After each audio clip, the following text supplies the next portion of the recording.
देश के 91 लाख से ज्यादा सरकारी कर्मचारी इस वक्त ओल्ड पेंशन स्कीम को लागू करने की मांग कर रहे हैं। देखिए जंतर मंतर की वही यहाँ पर आपको तमाम कर्मचारी एक दिवसीय धरना देते हुए नजर आएंगे। इन्होंने पेंशन बहाली के लिए all India NPS employees federation यानी कि एक राष्ट्रवादी आंदोलन ये चला रहे हैं, जिसका नाम इन्होंने रखा है national mention for old pension scheme. देख सकते हैं आप यहाँ पे तस्वीरों की national mention for old pension scheme. इनकी मांग है कि जो पुरानी पेंशन स्कीम थी वो पुरानी पेंशन स्कीम फिर से लागू की जाए और इसके लिए पूरे भारत में इस तरीके की रैली और धरना प्रदर्शन किया जा रहा है। फिलहाल जंतर मंतर की तस्वीरें मैं आपको दिखा रही हूँ। तमाम ये कर्मचारी लोग हैं जो सरकारी कर्मचारी यहाँ पर इकट्ठा हुए, इनसे बातचीत करते हैं। पहले इनके हाथ में एक पोस्टर मैं आपको दिखाऊं, fight for right pension is a right, no NPS no UPS, we want only old pension scheme. अब यहाँ पर आपको सबके हाथों में बुढ़ापे का सहारा ओल्ड पेंशन स्कीम, जो ओल्ड पेंशन स्कीम भारत सरकार की थी उसको लागू करने की मांग यहाँ पर की जा रही है। इनसे ही समझते, क्या नाम है आपका? शेख आकाश, जम्मू कश्मीर से। जम्मू कश्मीर से। आप लोग पूरे भारत से यहाँ पे इकट्ठा हुए हैं? बिल्कुल पूरे भारत से, हर एक राज्य से यहाँ पे एम्प्लॉयज आए हैं और एक ही डिमांड है, we want OPS only, old pension scheme. जी जी जी जी जी। हम चाहते हैं कि ओपीएस बहाल होनी चाहिए किसी भी हाल में। जब तक ना ओपीएस बहाल होगा तब तक हम चैन की सांस नहीं बैठेंगे। क्या कुछ कहेंगे आप? हमारा ऐसा है मैडम, देखो पहले ओपीएस मिलती थी, अभी जो गवर्नमेंट ने एनपीएस की है, गवर्नमेंट ने ये माना है कि एनपीएस कर्मचारियों के बुढ़ापे के लिए सफिशिएंट नहीं है, इसलिए उन्होंने उसमें अमेंडमेंट करके यूपीएस लाई है। लेकिन यूपीएस भी कर्मचारियों को मंजूर नहीं है, क्योंकि कर्मचारियों की पूरी जिंदगी की पूंजी उसमें लग जाएगी और उनको पेंशन के नाम पर कुछ नहीं मिलने वाला है। इसलिए कर्मचारियों की एक ही मांग है कि हमें ओपीएस ही चाहिए, बुढ़ापे का जो सहारा है हमारी ओपीएस ही चाहिए।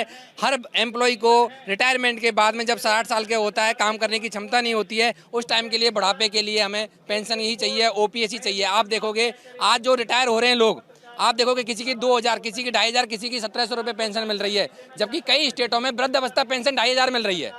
क्या ये कर्मचारी पूरी साल अपनी 35 साल उम्र देने के बाद पूरा यंगस्टर जीवन अपने सरकार को देने के द्वारा हमारे देश निर्माण में हम समय निकाल रहे हैं, लगा रहे हैं, उसके बावजूद सरकार हमें क्या दे रही है 1700 और 1800 रुपये। तो ये हमारे यूनिफाइड पेंशन स्कीम पर बड़ा अपडेट, सरकार ने जोर दिया ओपीएस वाले के फायदे। कैसे होगा फायदा, पूरी डिटेल जानकारी आप सबको मिलेगा। नमस्कार दोस्त, न्यूज़ ऑफिशियल 21 पर स्वागत है। देखिए, केंद्र सरकार के कर्मचारी के लिए खुशखबरी है कि यूनिफाइड पेंशन स्कीम यूपीएससी के तहत आने वाले सभी सरकारी कर्मचारी अब पुरानी पेंशन स्कीम यूपीएससी के तहत रिटायरमेंट और डेथ ग्रेजुएट के हकदार होंगे। इस फैसले से कर्मचारी को सामाजिक सुरक्षा मिलेगी और रिटायरमेंट के बाद आर्थिक रूप से सुरक्षित महसूस करेंगे। बता दें कि नई दिल्ली केंद्र सरकार के सभी कर्मचारी के लिए अच्छी खबर है कि अब यूनिफाइड पेंशन स्कीम यूपीएससी में शामिल सभी सरकारी कर्मचारी पुरानी पेंशन स्कीम ओपीएससी के तहत मिलने वाले रिटायरमेंट और डेथ ग्रेजुएट बेनिफिट के हकदार होंगे। केंद्रीय मंत्री जितेंद्र सिंह ने बुधवार को यह जानकारी दी है कि इस फैसले से सरकारी कर्मचारी को सामाजिक सुरक्षा मिलेगी, साथ ही वे रिटायरमेंट के बाद आर्थिक रूप से सुरक्षित महसूस करेंगे।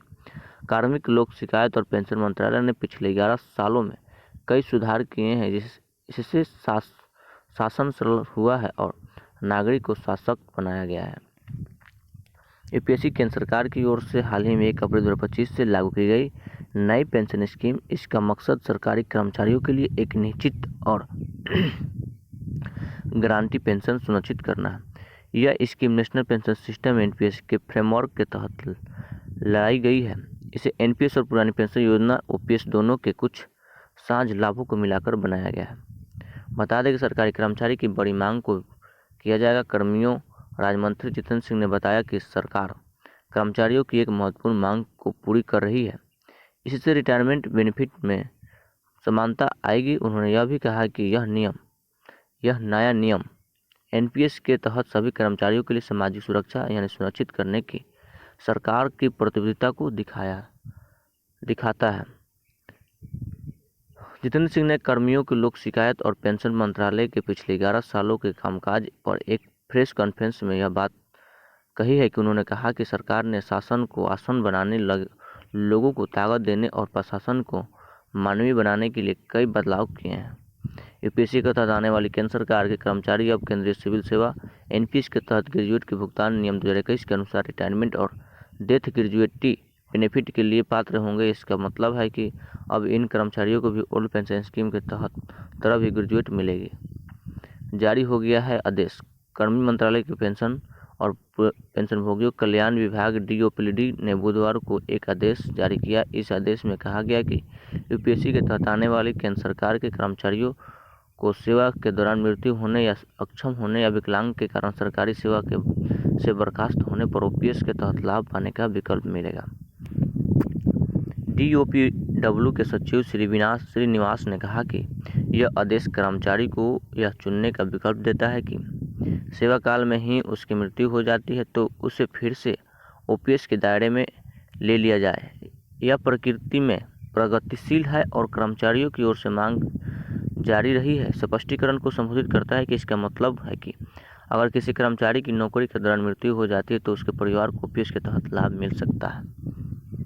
देखिए, सरकार के फैसले का स्वागत अखिल भारतीय एनपीएस कर्मचारी महासंघ के अध्यक्ष मंजीत सिंह पटेल ने सरकार के इस फैसले को स्वागत किया। उन्होंने इस सरकार को ऐतिहासिक और बहुत जरूरी कदम बताया।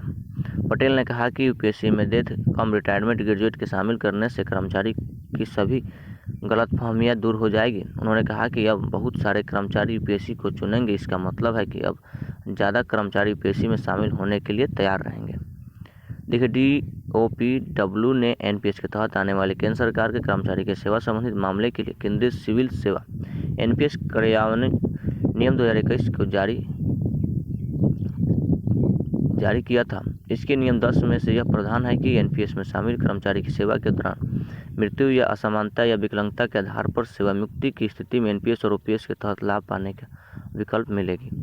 देखिए, वित्त मंत्रालय 24 जनवरी को एक नोटिफिकेशन जारी किया था। इसमें कहा गया था कि 1 अप्रैल 2025 से केंद्र सरकार की सिविल सेवा में भर्ती होने वाले कर्मचारियों के लिए एनपीएस के तहत एक विकल्प के रूप में यूपीएससी का शुरुआत होगी। वीडियो कैसे लगा? वीडियो अच्छा लगे तो प्लीज़ सब्सक्राइब